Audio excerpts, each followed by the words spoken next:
It's been 3 months, and I'm still not satisfied. Fallout 4 beaten with the Wii remote and a flight stick, Doom molested by the likes of my Guitar Hero controller, Borderlands 3 tackled with merely a steering wheel controller. These tests not only were here to signify that I was capable of busting straight up ass with the most useless of utensils, but also to test my patience and dexterity for what was to come. As the 21st century continues and humans begin to evolve, so do I.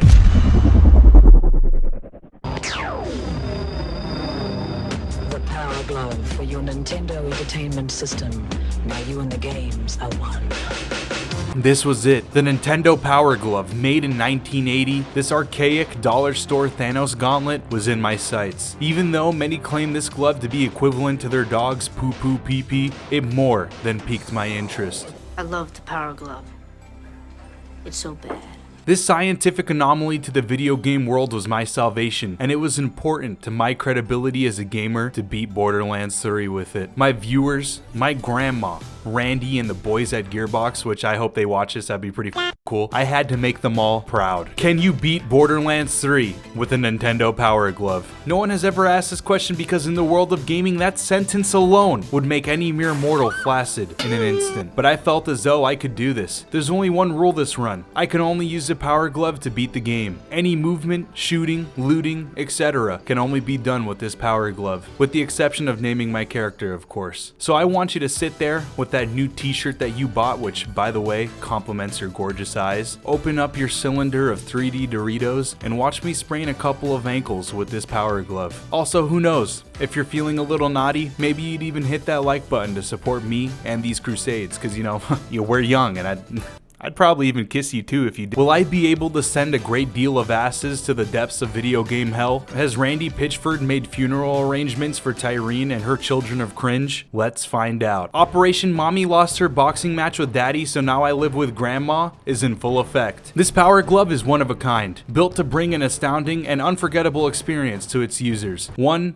that they wish they never had. Before this glove can work with the Windows PC though, we need Infinity Stones. With enough prayer and a bit of that Thanos twerking goodness that is only prevalent in my wet dreams. These veggies here will be my makeshift stones. You may be thinking, but Senza, that's clearly a hot dog. No, you stupid idiot, dumb idiot head, big stupid fool idiot. That is clearly a vegan hot dog, because we're keeping things keto friendly on this channel, baby. Now let's make this clear. This poorly made glove was designed for the NES, and even then did this thing barely even work. So using it with the computer won't be any better. After some research, I was able to contact a man that literally built me a device that would make the Power Glove work with your PC as a mouse. With these sensor bars attached to my monitor, the glove is meant to detect my hand's movement, basically making this a boomer's Wii remote. Let's show you how this bad boy works. Moving my hand in either direction allows me to look around. Forward on the directional pad moves me forward, and the other buttons attached to the Power Glove's gamepad allow me to perform an action, like jumping or casting an action skill. Most importantly, flicking my index finger down will allow me to shoot. A lot of time was spent in getting this all set up and working, so please enjoy these 20+ minutes of me torturing myself for absolutely no reason.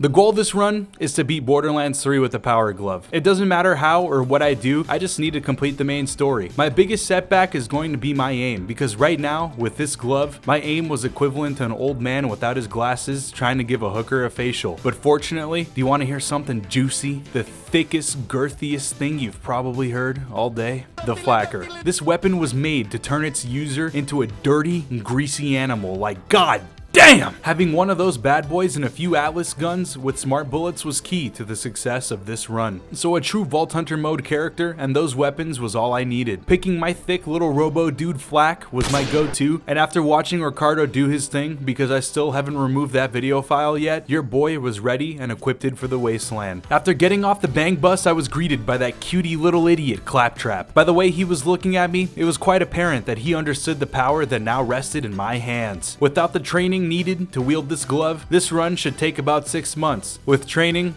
This will still take about 6 months. I named Flack and his pet after 2 channel members of mine that have supported me since the very beginning. With everything set in position, Harold and I were ready to unleash our power. Lesson 1 of power: learning to control it. The main principle of power is being sure to use it in situations that are absolutely imperative. You see, these enemies here acted in malicious intent, super sucking our boy Clap Tits, thus putting him in peril. So our only option is to use our power to take their lives. This will be very common in our pursuit. Many situations will result in you having to use your overwhelming masculinity to eradicate any vermin that dare defy it. So don't feel bad killing these bandits. Death is more than welcome to these scum, just as a vibrator is more than welcome in a nun house. After finding a shield and finicking with the gerbil ass aim that is this power glove, it was time to take on our first boss. Oh no! This boss was a trial for what was to come, and god damn, this fight was just a whole ass yike. I was not fit for dealing with this amount of power, but don't you worry, because when this happens to you, it is important to keep your head leveled and your wit at an all-time high. Remember, with great power comes great responsibility. Surviving the shiv pounding session and killing him with a preemptive retaliatory strike is all that is needed. Although my strike failed and I died within his holy dojo of meat tenderizing, my second try was successful. In my journeys, I quickly noticed a constant changing of my sensitivity. This problem alone was beyond atrocious, but it is something that we must get accustomed to, because of course you can't expect all of this power without a few setbacks. Come on, baby. Okay, all right, we got this. Saving Captain Underpants was next on the list, and this shouldn't be too hard for someone with the likes of my epic gaming capabilities. In the very likely scenario that I am attacked by bandits, please do not fear my safety, because it happens to the best of us. I won't let the fact that I will be constantly getting my ass turbo greased and, you know, the fact that I could barely aim with this glove, and why am I doing this to myself? It is important to act smartly when fighting against these newfound threats. Killing them is the easiest way to go about this, because you know, they're dead, and they can't shoot you because they're dead. After making it through these enemies using nothing but my wit and ingenuity, it was time for the hardest part of the run so far. I just want to point one thing out. Whoever said that they play Borderlands 3 for the addicting gameplay loop is a liar, because hot damn, we all know they're in this shit for the jiggle physics, baby. Ellie wanted her ride, and it was in our duty as simps with so much power to deal with any enemies that were in our way. The threat level here wasn't truly too high. I clapped all these enemies up with my flacker and put them all up for adoption in the nearest trash can. Now here is where all that power didn't really matter anymore. Actually, catching this vehicle was one of the hardest things I have ever done in my life. Harder than accepting the fact that coffee is basically bean soup. I know, I'll give you a moment to take that in. Getting used to the sensitivity of the controller with the vehicle felt nearly impossible. Just trying to get out of the area and avoid blowing the vehicle up was like pissing razor blades. Gearbox was screwing me over and they didn't give a single shit. Eventually though, I found out that if you frick up too many times, Gearbox has a failsafe for people specifically in my situation. In my grief, Gearbox was kind enough to give me a free vehicle that wasn't occupied, so I could beat the mission.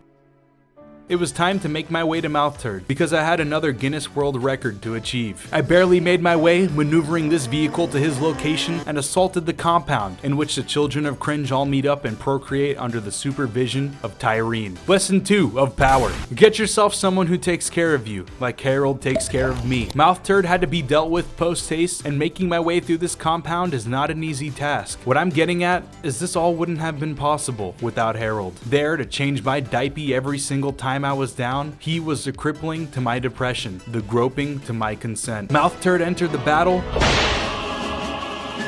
and it was only for a brief moment. Poor defenseless being stood there unknowingly in the presence of a man that has ascended past the mortal plane. He was not aware of the damage that I could do. Flicking my finger, I fired the shots of that sweet, sweet flacker all over Mouth Turd's face. My glove had finally decided to work with me for once, and just like that, Mouthpiece was dead due to power of biblical proportions. After grabbing a star map that didn't work and showing off my power to Thanos, it was time to get off of this planet. This was big hype for me. I felt the same amount of energy flowing through me as I know we all did when the teacher pulled out that TV cart with the limited edition VHS attachment.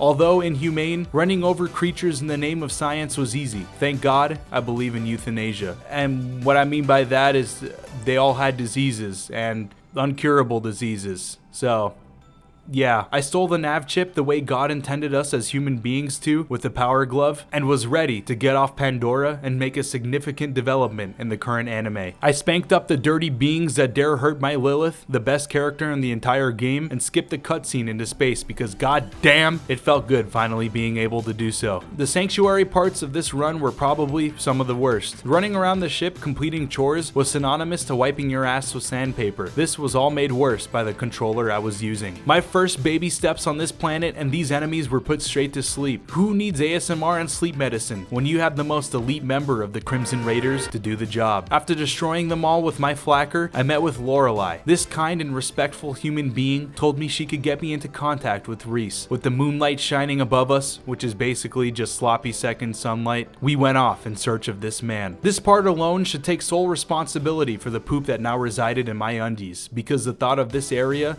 sent me chills. Fortunately though, thanks to my glove agreeing with me and the gun that literally deletes everything from the game, I was able to make it through quite nicely. Reese wanted me to find his day one homie, Zero Suit Samus. This was a mundane task for a mundane gamer like myself. Like the delicate hand of a drunk father, I was able to take out the Malawan troops in my way. A few hiccups here and there, but most of it was trivial. Finally, I found Zero, and it was love at first emoji. Being no stranger to completely shitting on these Malawan troops, I was not afraid of the onslaught that was about to happen. One death was had here, and as usual, the only gripe I had was looking around with this glove. But as I said, these beings were my porta potty, and I just straight up unloaded ass onto their souls. With Zero's upgrade now obtained, it was time to pay Megamind a visit. You know, I could lie to you guys and drag out some intense scene with sad music and me telling you how hard the fight was, but I won't. I literally pulled up in the arena, smelt his pathetic Fortnite KDA from across the room, and began to watch his death that so happened to have been due to natural causes. I thought I would be circumcised this boss fight, especially with the limits on my movement, but I came out victorious, just as I do nothing else in my life. Athenas was next on the conquest, and I was excited to meet the character that is about as interesting as two pieces of bread being slapped together. I was sent down to the planet and was ready to spread the word of my power. The most elite gamer had landed to purify this land of all the sinners and shake their panties. My inability to play as a normal human being was hindering me this run. The very beginning of Athenas was a whole lot of basically me throwing myself at a brick wall until it eventually started to cave in. After taking out a whole lot of enemies, I met with the wannabe Tiny Tina, and we continued to take out some more Malawan threats. This whole planet honestly made me feel like f***ing around and hiring a hitman on myself to play glorified hide and seek, because that would have been leagues more fun than listening to Ava and having to deal with this power glove. 26 deaths, 23 revives, and a prom dance later, I was able to eventually destroy all the enemies in my path and confront Tron. Fret not, because thanks to my bit of expertise, you fortunate souls will find an answer to all of your questions. Your Reddit threads and Newground forum posts can all go to rest after this one. Hey guys, Big Titty Mod here. How about it is very easy for anger to be built up during one of these challenges, so being sure to learn how to contain it is important during intense and dire situations. This will be our third and final lesson of the Power Glove Crusade. If you see here in example 1, I lose my shit on my 7th try fighting Tron. Please, no. For the love of God, please! In fear of failing the encounter, I embarrassingly let myself go because of the power glove failing to work. This is a big naughty stupid no-no, and I am disgusted by my actions. But after a swift rebound, I got back to work and finished off Tron, separating and ripping his soul from his thick and petite body, like a different kind of biblical Red Sea. Remember, patience and composure is all that is needed to succeed in these dire situations. After bringing the super important key piece to Thanos, getting nagged by an ugly stash man, and then realizing that ugly stash man was truly in some danger, it was time to make our next development in the Borderlands anime arc. What would that development be, you ask? Literally the only area in the game that was built around anti-power glove. The Skywell was built around anti-power glove practices. My movement compared to the enemies here was unparalleled. It was like watching a race between a vegetable and a marathon runner. The badass enemies put my ass to work again and again. The amount of deaths that I had here were putting me into a spiraling state of depression. But hey, I wasn't going to falter. This race could still be won. And if you want a quick history lesson with Senza, the difference between that one leader whose name starts with an H and I is that I actually finish my races. Stop! After passing the brick brick wall that is the beginning of this area, the rest of the level allows you to basically speedrun it, so not much time was spent here. After tussling with the Metal Gear, it was time to clear out their room in preparation of Katagawa's BDSM toy. This area would have surely led to my eviction if it wasn't for Harold reviving me every 2 seconds. My second battle with the Metal Gear didn't go as well as my first one though, and obtaining this grain was seemingly looking like it was out of sight. These are the moments where you think to yourself, what the fuck am I doing with my life? Am I an absolute stupid idiot? Well, first of all, yeah, I am. But there are moments in these challenges that negate every single bad one. The one magic moment that makes you actually enjoy life, that makes you believe, that magic moment where you are here to shine.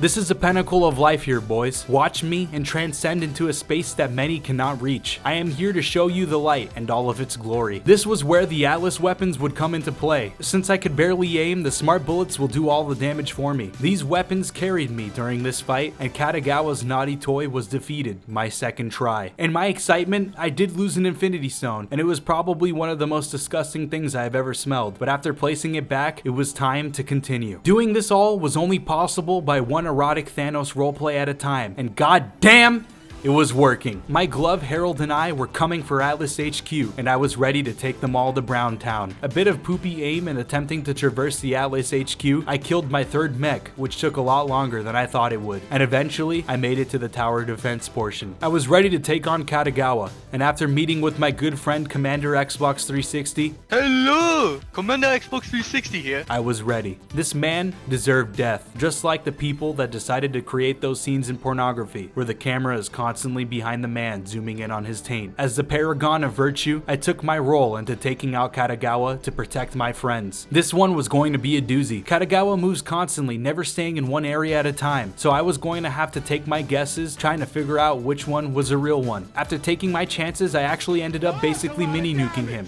He sat there and took it, as if he was experimenting in applied nihilism. It was almost like he wanted me to hurt him. This is basically what went down this encounter. Running around the arena until I found the right one, and then blasting him. I did end up dying once because of his clones, but eventually, Katagawa met his death to a man that brandished nothing but a power glove. Though our hopes were high, and our egos even higher, guys, listen, I'm so sorry. I messed up big time. Due to the restraints on this controller, I had to tell Katagawa to keep his mustache. I'm so sorry for doing this. I feel disgusted.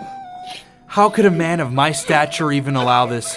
The Rampager was next, and you already know that I was going to have to beat him in his own game of patty cake. The driving part with Maya scared me, and there was no way that this was going to go smoothly. But fortunately, thank God I was driving, because why would I let a woman drive my vehicle when she has enough untapped power to take down nations? You feel me, boys? Women are fucking awesome. With Maya carrying me through this part and me taking my time destroying all the outposts, we were here to assault this HQ and take on the first Vault Beast. All of these children of cringe were sick, but I had the cure in this power glove. For the low cost of dying, these creatures got to experience the feeling of a lifetime. My first encounter with the Guardians wasn't that big of a deal, seeing as they weren't breathing anymore, and I made it to the big scary Rampagers arena to take on the first Titan of this challenge. I'm sure this will bring me pain, but hey, if pain is what makes us grow, then the challenge that lies ahead was going to get me harder than bedrock. My only win condition this boss fight was to honestly sit there and take it like a man, while hoping that Harold could revive me. So I was pretty much relying on the Flacker dishing out enough damage as possible to make it through this fight. I was damn near close to killing the Rampager the first try, and then, for some goddamn reason, he decided to test out his RKO 1-2 Mayweather punch on my bitch ass, which resulted in me not only dying, but throwing a tiny bitch fit too. Oh, come on, dude.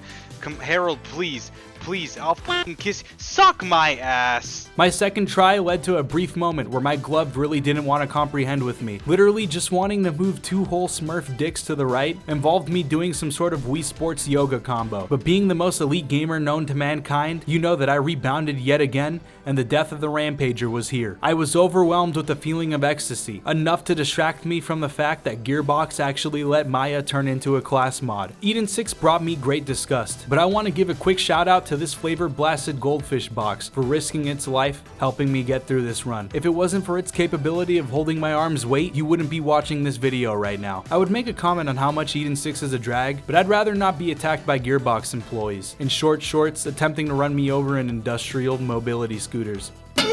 All I'm saying is that I'd rather not get put into Randy Pitchford's death note. So guys, I was more than excited for Eden 6 and our dog-ass adventure in the worst part of the game. Hammerlock needed to be saved by the likes of my dangerously giant muscles and Power Glove. Normally during this part, I am carried by Brick and Harold, but I can say for once that I was the Uber, carrying them to our destination. After meeting Mordecai and not getting any help from him as usual, it was time for the big scary thick boy. Going into this fight, I was positive that he was going to twirl his sweaty nose on my asshole, and I'm not gonna lie, he did do that. I died 6 times, but on my 7th try, I was able to triumph and bring him misery. After saving Hammerlock and assessing whether or not he would still kiss my dad, it was time to save Ice-T. Finding him was important, and depending on the negotiations with Wainwright, if I complete the task, he may be willing to fund my library. With hentai, of course. Within mere minutes, Ice-T was saved, and we entered the down ship to deal with the threat that resided there. Don't you worry, gentlemen. All we need is some janitorial duties here. And fortunately for you all, I have talked to the janitor at my job a couple of times, and know him by his first name. So I think that I am more than qualified for this job, and I'm ready to straight up wipe ass. Ice-T and I prepped our fists and made it to Genevieve. With the doors of the sodomy chamber stapled shut, Balex and I began our mukbang. Fight! RNG decided to toss me in the torch during this fight, and I was hyped. The glove worked perfectly, and I was able to take on Genevieve first try without any hiccups. She sort of just stood there as I plastered her, but hey, a win is a win. Don't think too much about it. Thinking is for people with general functioning brains and philosophers. So, we'll leave that stuff for them. With Genevieve dead and her being vote kicked from Sanctuary 3, I met with Arthur Morgan and was given the cool guy sight. I mean, he didn't really need to give it to me because a man with this much power doesn't need such archaic equipment. This part of the game wasn't too bad, and honestly, while retrieving all the keycards, I was surprised with my acrobatic skills when I scaled the crane. Clifford the big red dog was actually much of a disappointment. I was at least expecting a fight or something. I guess, what could I say? He's just a short little loser. Hey guys, this is Future Senza here, reminding all the gamers out there that being an asshole to the midget anointed isn't cool. I mean, yeah, they are technically the offspring of a family tree that turned into a family circle, but being a complete dickhead to them is completely out of line. This is the end of the PSA, and I'm sorry for the words spoken earlier. It was time to make my way and confront Gearbox's bitchy and definitely non-child friendly version of Elsa. For this next part, I'm going to have to keep it brief. This footage right here is just to demonstrate the difference between my power level and yours. I'd rather not show too much because I don't want to get demonetized, but here you go. Just standing there like the Chad Flack is, I was pounding her with as much damage as I could, and that was all that was needed. The Grave Ward was next, and this fight was actually going to be the deciding factor of this entire run. I was prepping for this from the very beginning. My time spent training with this glove was going to have to shine at this very moment. This boss here was solely put into the game to make you shit your pants, so a plan was needed. I was just going to sit there in the arena with my Atlas weapon and just hope to the dear Lord Buff Baby Yoda that I could turn and react quickly to survive the Floor is Lava roleplay session. My first attempt was admirable. Getting as much damage as I possibly could, I saw that this could actually be done. My Atlas weapon put in work, and all I had to do was worry about the floor beneath me from turning. But on my second try around, I brought a champion to that arena, a man that was ready to bring home this W. Oh god, please not like this. Oh! I'm actually not Harold? You brilliant fuck! With that second wind, I gave the Grave Ward everything I had and killed him in my second try. Totally not because of my OP weapons or anything. It was all because of my undeniable wit and ingenuity. With the Grave Ward dead, the run was wrapping up and I could nearly taste this victory. Now, to save you all the monotony of what happened past this point, I'll give you all a quick gist of what went down in my journey of becoming a manly man. You know, like David Hasselhoff from SpongeBob, with a Thigh Master 9,000 titties and everything. Even though she probably could have saved herself because she's a siren, and this was all plot fluff to basically tell me that she was a siren, Alita the Code Lyoko battle angel was being held hostage, and whatever the f this thing was. This was single-handedly probably the most annoying part of the run. I despised having to drive around with this glove in the first place, so doing so and having to take out Carnivora at the same damn time was a headache to surpass all headaches. Eventually, I was able to break the bad boy down and hop up in them girls' guts. Oxymorons are pretty cool. I'll be frank with you, I barely even took my time to kill the enemies inside of Carnivora. I ran past most of them and hauled my cute little booty to the reason I was even here in the first place. This fight was actually a joke. I literally shoved my flacker right in its oil hole and dropped my fat load of damage, literally just standing there pumping it full of dick. I was downed a few times and that gave me a little scare, I will admit, but after Carnivora was taken care of, I dealt with pain and terror the gentlemanly way, a technique only nihilists as myself would know. With Aelita Battle Lyoko saved, I retrieved her butt plug as fast as I possibly could and walked until the end of the racing part, because I, for the life of me, couldn't drive 2 meters without my vehicle exploding. I have accepted this fate, the cruel fate of having to play through a game with the power glove. This video will be here, standing at the gates of YouTube, warning you all not to bother sending help. I was beyond help at this point. With Iridian butt plug in hand, we made our assault against the children of cringe. At this point in the run, I feel a bond between us. I'm breaking the fourth wall and speaking about you, of course. You have watched and grown with me throughout this journey. Despite your age, race, distance from me, and whether you are a tit or ass lover, we are united as gamers. Gamers who truly appreciate me dicking down Troy, aka the wannabe looking head ass Bring Me the Horizon lead singer. With this fight, I could attempt to dodge all of his attacks, but that was basically useless because f***ing up just once would result in him raping my health bar, which isn't a very enjoyable experience. Unless you're into that type of shit, then I guess I can be too. After basically just standing like a statue, getting revived and yeeting myself over and over again, I killed Troy with this power glove, and that meant that there was only 2 bosses left till the run was over. I sped my ass to Necrotafeo to rain down my pain and manliness on these f***ers. After some Malawan cheek clapping with the best gun in the entire game, and eventually getting the Borderlands classic, a bridge being taken down in the most inconvenient time, it was time to take on Taint. This boss fight was honestly a joke. My flacker tore through him, and this was another boss that fell short to my power glove. Even though not a single boss could dare to find me, there was still one left. This was the final stretch of the game. I made my way, and you could bet your sweet everyone ceased to even function after I was done with them. Killing off my final 2 Little Miss Thickums, it was time. I entered the rift, and then I realized something that I was missing.